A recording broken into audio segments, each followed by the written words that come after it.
بسم الله الرحمن الرحيم. الحمد لله رب العالمين، وصلى الله وسلم وبارك على نبينا محمد وعلى آله وصحبه أجمعين، أما بعد. ہم لوگ عمدۃ الاحکام للامام المقدسی اس کتاب میں کتاب الجنائز پڑھنے جا رہے ہیں، اور اس میں ہم لوگوں نے کل 3 حدیثیں پڑھ لی تھیں۔ آج اس باب میں چوتھی حدیث پڑھنے جا رہے ہیں۔ کتاب الجنائز میں بعض شارحین نے الگ سے اس کو عنوان باندھے ہیں، اس کتاب میں، کتاب الجنائز میں۔ یہ جو دوسرا باب ہے، شارح عمدۃ الاحکام آل بسام نے باب فی الکفن یہ کہہ کر باب باندھا ہے، جس میں میرے پاس جو نسخہ ہے اس میں حدیث نمبر 155 ہے، الحدیث الخامس والخمسون بعد المئہ، حضرت عائشہ کی حدیث ہے۔ بعض نسخوں میں یہ حدیث نمبر 199 ہے۔ چلیں شیخ شروع کریں گے۔ بسم الله الرحمن الرحيم نحمده ونصلي على رسوله الكريم أما بعد. وعن عائشة رضي الله عنها أن رسول الله صلى الله عليه وسلم كفن في 3 أثواب يمانية بيض سحولية ليس فيها قميص ولا عمامة. وعن أم عطية الأنصارية قالت دخل علينا رسول الله صلى الله عليه وسلم حين توفيت بنته زينب فقال اغسلنها 3 أو 5 أو أكثر من ذلك إن رأيتن ذلك بماء وسدر وجعلنا في الآخرة كافورا أو شيئا من كافور فإذا فرغتن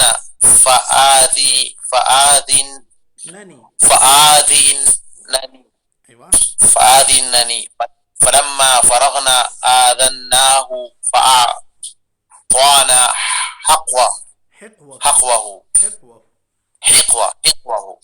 فقال أشعرنها إياه يعني إزاره، وفي رواية أو 7، وقال ابدأنا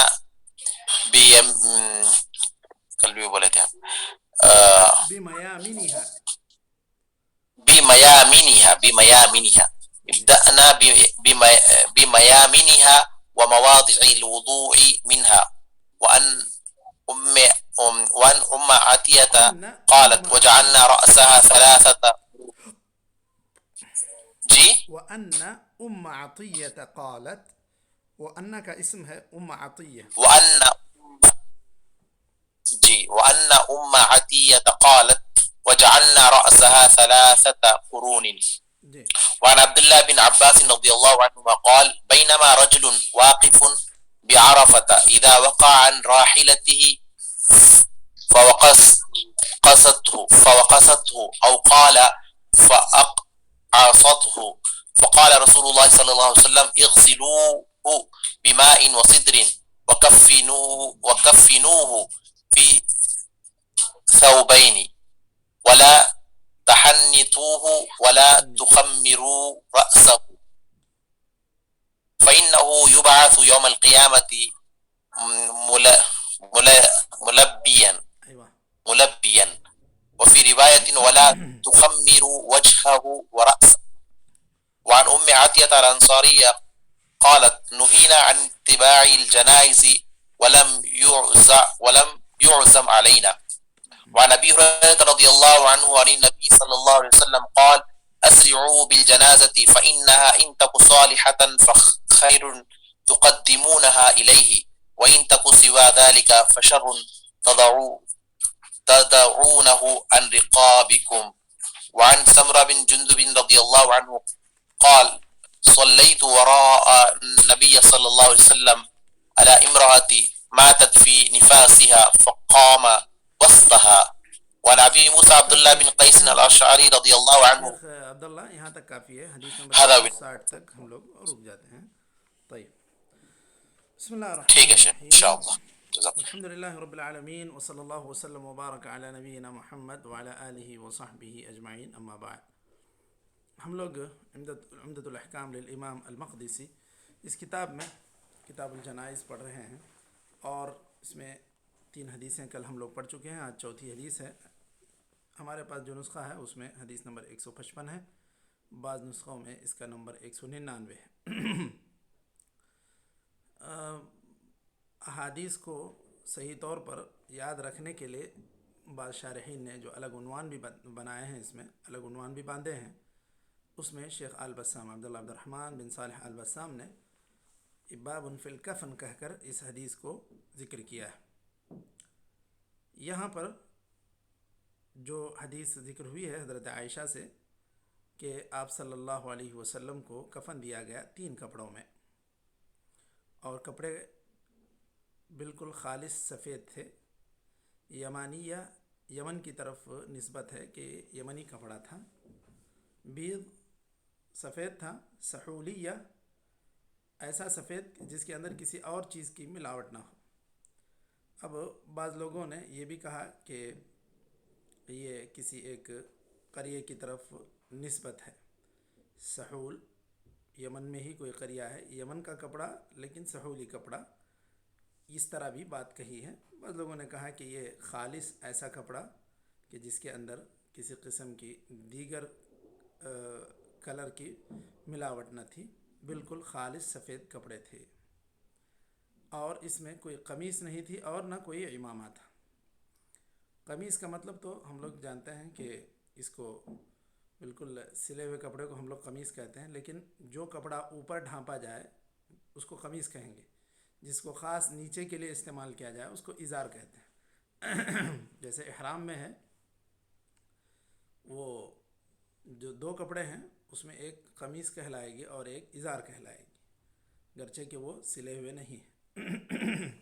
تو آپ صلی اللہ علیہ وسلم کو جو کفن دیا گیا 3 کپڑوں میں کفن دیا گیا۔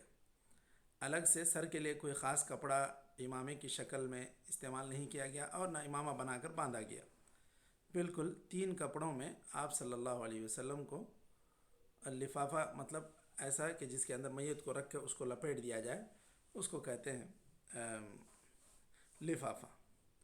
تو ابھی 2 کپڑے کو لپیٹ دیتے ہیں اچھی طرح سے، پھر اس کے بعد یہ بعض یعنی مطلب چہرے کو ایسا رکھتے ہیں کہ یہاں کھولنے کی ضرورت محسوس ہو تو پھر وہاں کھول کر نکال سکیں، پوری میت کو پھر کھولنے کی ضرورت نہیں پڑتی، اس طرح کچھ ترتیب ہو۔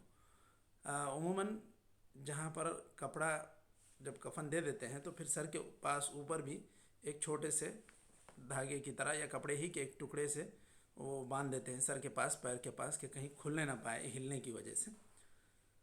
تو یہ آپ صلی اللہ علیہ وسلم کو 3 کپڑوں میں کفن دیا گیا، اور اس کے اندر کوئی خاص قمیص نہیں تھی، مطلب ہے کہ الگ ایک کپڑا اوپر کے لیے ایک نیچے کے لیے ایسا استعمال نہیں کیا۔ اس کے برخلاف ابھی آگے حدیث آ رہی ہے جو حضرت زینب بنت رسول اللہ صلی اللہ علیہ وسلم کی وفات ہوئی تو ان کو کیسے کفن دیا گیا، عورت کا تذکرہ اس میں آ جائے گا۔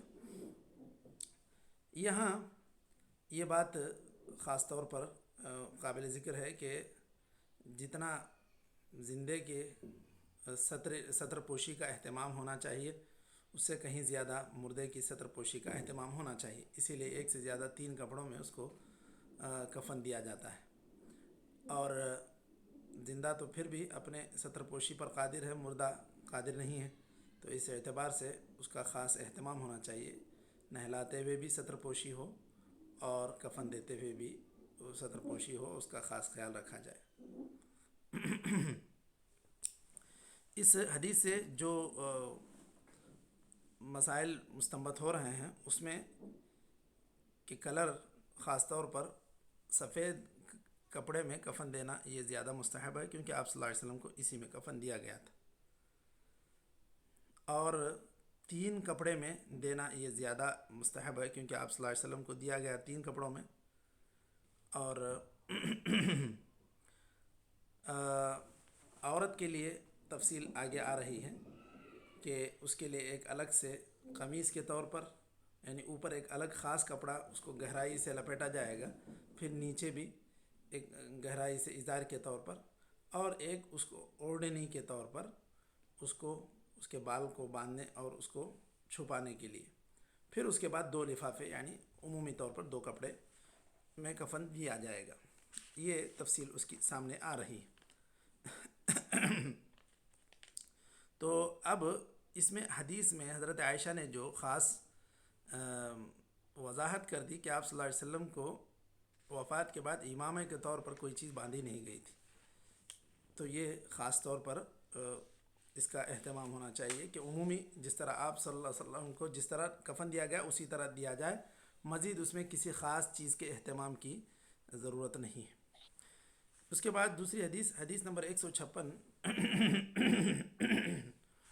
شیخ کہا جاتا ہے کہ جی یہ اللہ کے نبی جو کپڑے پہن کے انتقال ہوئے تھے ہم، تو ان کپڑوں کو نہیں نکالا گیا، انہی کپڑوں کے ساتھ کفن دیا گیا، بلکہ صحیح ہے کہ شیخ جو کپڑے پہنے ہوئے تھے وہی کپڑے اسی کے اوپر کفن پہنایا گیا، کہاں تک صحیح ہے شیخ؟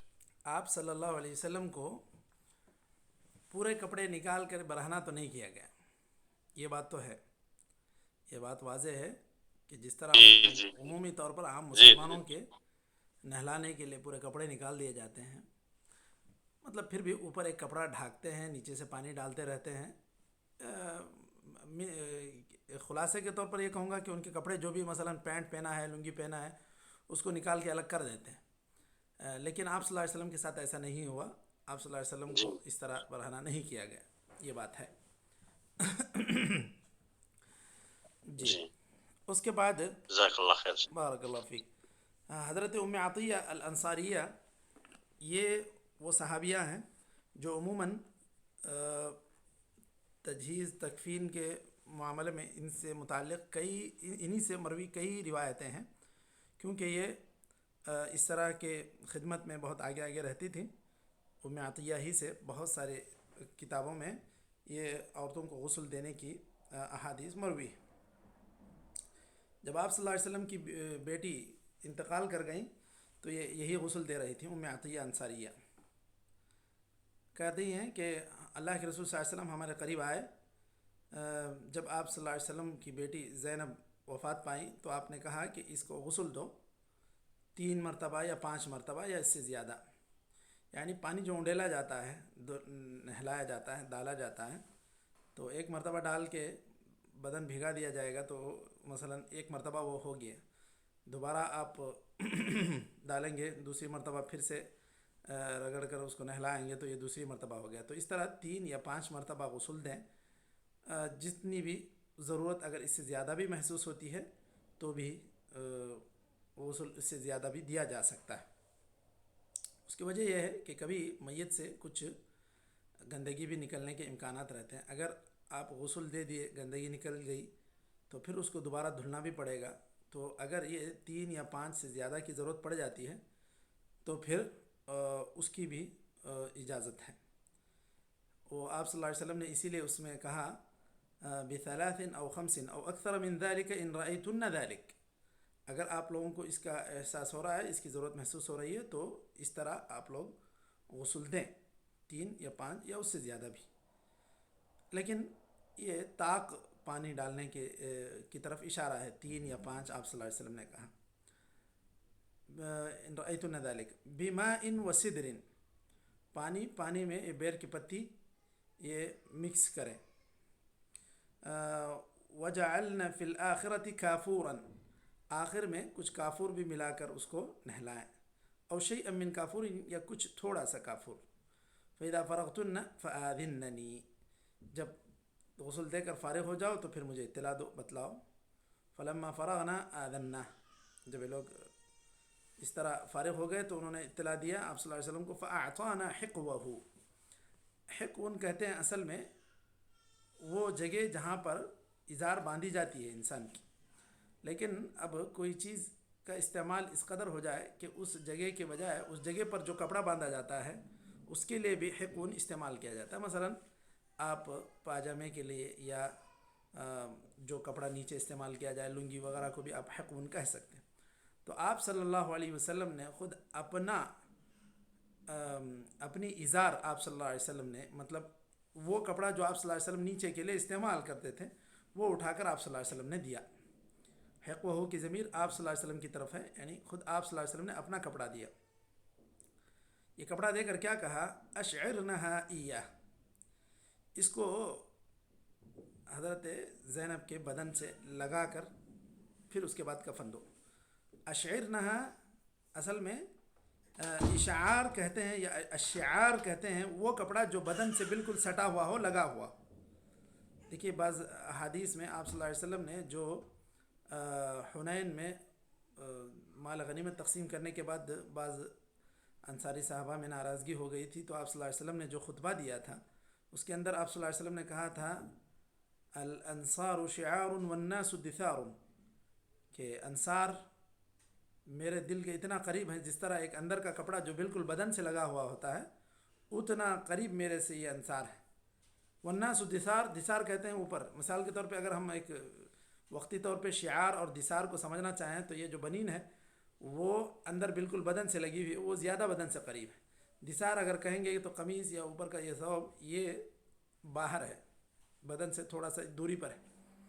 تو شعار وہ کپڑا جو بالکل بدن سے لگے، یا آپ اس کو کہیں کہ پہلے اس کو پہنا دو یا پہلے اس کو لگا دو یہ کپڑے کو. تو یہ آپ صلی اللہ علیہ وسلم ایک تبرک کے طور پر، کیونکہ آپ صلی اللہ علیہ وسلم کی ذات بابرکت ہے، آپ صلی اللہ علیہ وسلم کی استعمال شدہ چیزیں یہ ایک برکت کے طور پر آپ صلی اللہ علیہ وسلم نے ان کو یہ دیا اپنی بیٹی کو. وفی روایت او سبعا، 5 3 یا 5 یا 7 بھی بول کر بعض روایتوں میں ہے. لیکن جب غسل دیں گے تو کریں گے کیا؟ ابدأن بمیامنہا ومواضع الوضوء منہا، بالکل جس طرح ہم وضو کرتے ہوئے پہلے دانا ہاتھ دھوتے ہیں اسی طرح دانا ہاتھ، پھر بایاں ہاتھ، اس طرح جو وضو کی جگہیں ہیں اس طرح آپ غسل دیں ان کو دانے جانب سے. میامن کہتے ہیں میمن، دانے جانب. وأن أم عطية قالت وجعلنا رأسها 3 قرون، ہم نے ان کے سر کے بالوں کو 3 چوٹیوں میں گویا کہ تقسیم کر دیا، اس کو 3 چوٹی بنا کر ہم نے اس کو گوند دیا. اب یعنی کہ مطلب اگر عورت ہے تو پھر اس کے پورے بال کھلے نہیں چھوڑنا چاہیے، اس کو گوند کر اچھی طرح 3 چوٹیاں ملا کر اس کو جب بنا دیں گے تو اس کے بعد اس کو خمار یعنی الگ سے ایک اوڑھنی عورت کے بالوں کی پردے کے لیے استعمال کی جائیں گی. اچھا، اس حدیث میں حقن کا جو لفظ ہے اس کو کہتے ہیں اصل میں موضع شد الازار، کہ پاجامہ باندھنے کی جگہ، لیکن اب اس میں اس کو خود حقن کہتے ہیں، ازار کے لیے بھی استعمال ہو جاتا ہے، وہ کپڑا جو نیچے استعمال کیا جاتا ہے. یہاں ایک بات اس حدیث سے جو مسائل مستنبط ہو رہے ہیں ان میں سب سے پہلی چیز میت کو غسل دیا جائے گا، غسل دینا چاہیے، یہ فرض کفایہ ہے. اور عورت کو عورت ہی غسل دے گی، مرد کو مرد ہی غسل دیں گے. اور اگر میاں بیوی ہے تو پھر کیا ان کو ایک دوسرے کو غسل دینے کی اجازت ہے؟ کیا مشائخ تھوڑا سا اظہار خیال کریں. جی بالکل دے سکتے ہیں، اگر بیوی انتقال بالکل تو اور دے سکتے ہیں. جی میاں بیوی بس مستثنا ہے، اگر کہیں ضرورت پڑتی ہے تو حضرت علی نے خود کہا تھا کہ جو ہے مجھے میری بیویاں غسل دے سکتی ہیں. اور یہ صرف میاں اور بیوی دونوں کے لیے ہی اس کی اجازت ہے، اگر برعکس بھی ہو، میاں بیوی کو دے سکتا ہے، بیوی میاں کو دے سکتی ہے. ایسے تو یہاں یہ اتنا مناسب موقع نہیں ہے، لیکن ابھی میں ایک ہمارے دوست کے رشتہ دار سے متعلق سنا کہ کرونا کے وجہ سے وہ اس قدر گھبرائی ہوئی تھیں کہ جو ہی وفات کا اعلان ہو رہا ہے تو جب ایک دم بالکل یہ مرض بالکل اپنے اوج پر تھا تو لوگوں کو اطلاع دینے سے ہی لوگوں کی بھیڑ بڑھ رہی تھی، پھر پولیس کے چھاپے ہو رہے تھے.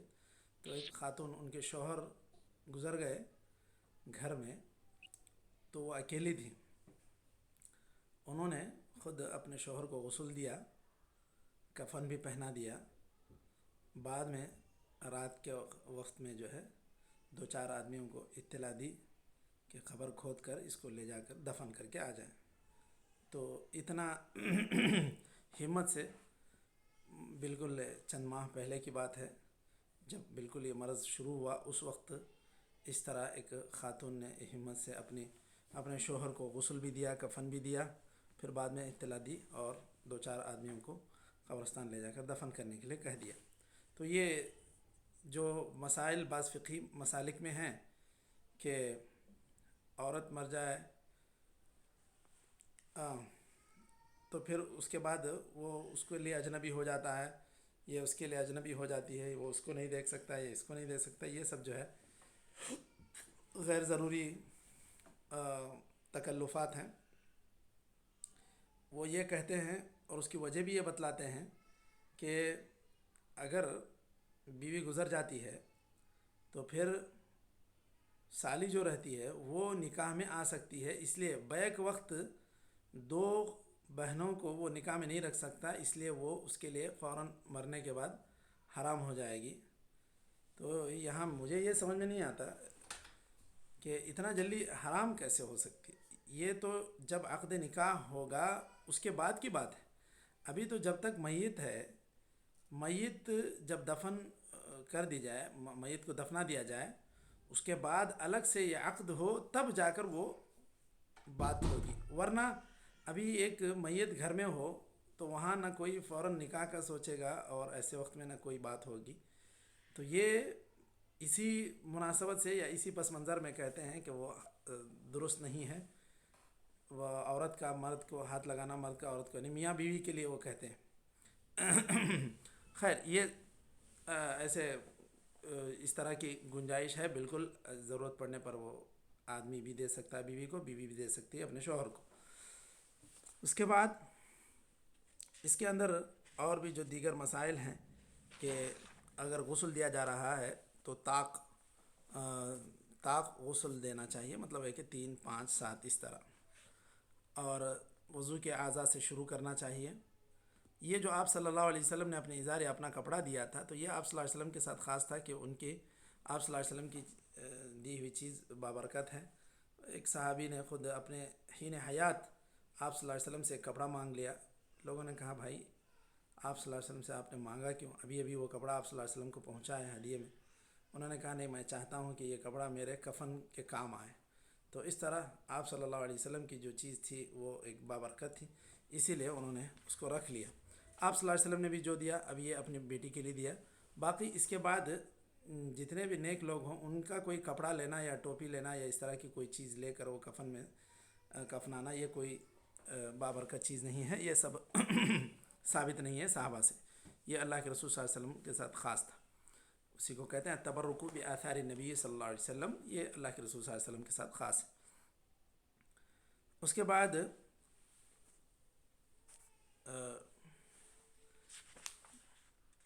تیسری حدیث تھی حضرت ابن عباس رضی اللہ عنہما کی کہ ایک آدمی عرفے میں سواری سے گر گیا، پھر اونٹنی نے اس کے اوپر اپنا پیر رکھ دیا یا اس کی گردن ٹوٹ گئی اس گرنے کی وجہ سے، تو وہ وہاں وفات پا گیا۔ حالت احرام میں تھا۔ آپ صلی اللہ علیہ وسلم نے کہا کہ اس کو غسل دے دو اور اس کو 2 کپڑوں میں کفن دے دو، بس جو احرام کے کپڑے ہیں اسی طرح، بس اس کو اوپر کا ایک کپڑا نیچے کا ایک کپڑا، بس ان 2 کپڑوں میں اس کو کفن دیا جائے گا۔ اس کا سر نہیں ڈھانکا جائے گا اور اس کو خوشبو بھی نہیں لگائی جائے گی، کیونکہ محرم کے لیے سر ڈھانکنا بھی منع ہے اور خوشبو لگانا بھی منع ہے۔ تو وہ چونکہ وفات کے بعد جب اللہ تعالیٰ کے پاس اٹھے گا تو اس صورت میں وہ حالت احرام میں ہی اٹھے گا، تلبیہ کہتے ہوئے اٹھے گا، اسی لیے اس کا سر ڈھانکنا اور اس کو خوشبو لگانا منع ہے۔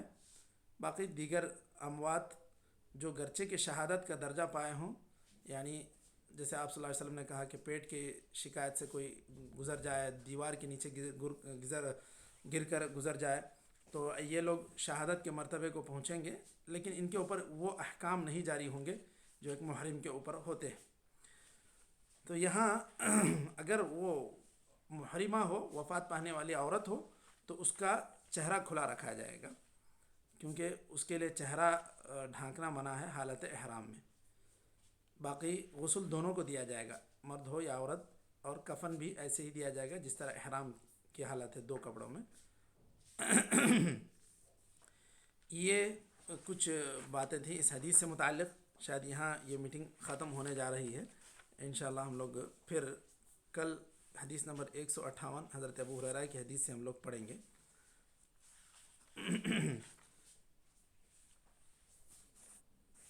یہاں ایک بات یوم الاحد انشاءاللہ. جی یہاں ایک بات اور کہ کافور وغیرہ ملانے سے ماء طاہر اپنی تطہیر نہیں کھوتا ہے. بعض مسالک میں یہ چیز ہے کہ کوئی پاک چیز مل جائے تو اس کی تطہیر کی صفت ختم ہو جاتی ہے. یہ صحیح بات نہیں. آپ صلی اللہ علیہ وسلم نے جو سدر ملانے کے لیے کہا، بیر کی پتی، یا پھر جو ہے کافور ملانے کے لیے کہا، تو اس طرح پاک چیز کے ملنے سے اس کی تطہیر کی صفت ختم نہیں ہوتی، تطہیر کی صفت باقی رہتی ہے. یہ حنابلہ کے پاس بھی یہ ہے کہ ایک ماء طاہر، ایک طہور، ایک نجس، جبکہ صحیح طریقہ یہی ہے کہ ماء یا تو طاہر یا تو طہور ہے یا نجس ہے، تو اس کے اندر پاکیزہ کرنے کی صفت باقی رہے گی یا پھر وہ ناپاک رہے گا. ایسا نہیں ہے کہ اس کے اندر طہوریت کی صفت باقی ہے لیکن وہ دوسروں کو پاک نہیں کر سکتا. یہ شیخ الاسلام ابن تیمیہ وغیرہ نے کہا کہ یہ قرآن و سنت سے اس طرح ثابت نہیں ہے. چلیے تو یہاں تک ہم لوگ رک جاتے ہیں آج. نکتفی بہذا القدر وصلی اللہ وسلم علی نبینا محمد وعلی آلہ وصحبہ اجمعین.